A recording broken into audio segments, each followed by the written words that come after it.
Hello दोस्तों, आप सभी लोगों को मेरे YouTube चैनल में स्वागत है और मैं आप सभी लोगों को सादर प्रणाम करता हूं। अगर आपने मेरा चैनल अभी तक सब्सक्राइब नहीं किया है तो कृपया करके आप सब्सक्राइब करिए, लाइक करिए, शेयर करिए, कमेंट करिए।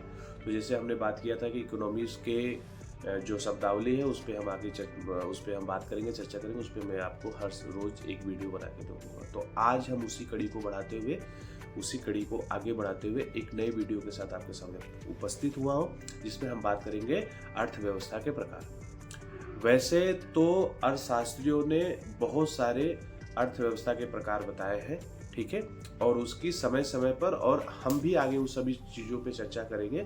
लेकिन जो सार्वभौमिक रूप से, जो पूर्ण रूप से और जो सही तरीके से बांटा गया है, वो दो भागों में बांटा गया है और उसके 5 प्रकार निकल के आते हैं। वो 2 भाग कौन है कि स्टेज के आधार पर, जो डेवलपमेंट का विकास का जो विकास का स्टेज है, उसके आधार पर 2 प्रकार की अर्थव्यवस्था होती है।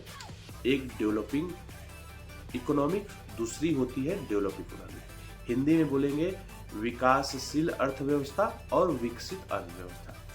और जो दूसरा है economics on the basis of nature of economics, ठीक है, इंग्लिश में हम क्या बोलेंगे, on the basis of nature of economy, यानी कि जो अर्थव्यवस्था की प्रकृति है उसके आधार पर 3 प्रकार की अर्थव्यवस्था पाई जाती है। एक है समाजवादी अर्थव्यवस्था, जिसको हम बोलेंगे सोशलिज्म। दूसरी है पूंजीवादी अर्थव्यवस्था, जिसको बोलेंगे कैपिटलिज्म। और तीसरी है मिक्स इकोनॉमी, जिसको हम बोलेंगे मिश्रित अर्थव्यवस्था। ये 5 प्रकार की अर्थव्यवस्था पाई जाती है, ठीक है।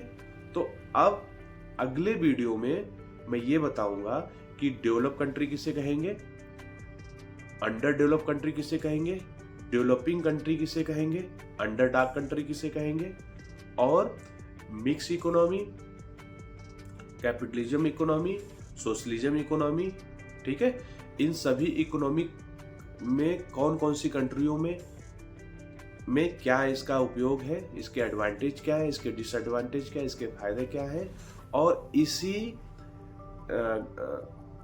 प्रकार के और इसी गणना के अनुसार, इसी मूल्यांकन के अनुसार वर्ल्ड के 195 कंट्रियों को डेवलपिंग और अंडर डेवलपिंग कंट्रियों में डिवाइड किया गया। और उसके किस बेस पर किया गया है, क्या उसका आधार है, ठीक है, उसके नॉर्म्स क्या है, क्या डेवलपिंग कंट्री में क्या बेनिफिट्स ज़्यादा है, अंडर डेवलपिंग कंट्री में क्या है, डेवलप कंट्री किसे कहेंगे, इसकी जो चर्चा हम अगले वीडियो में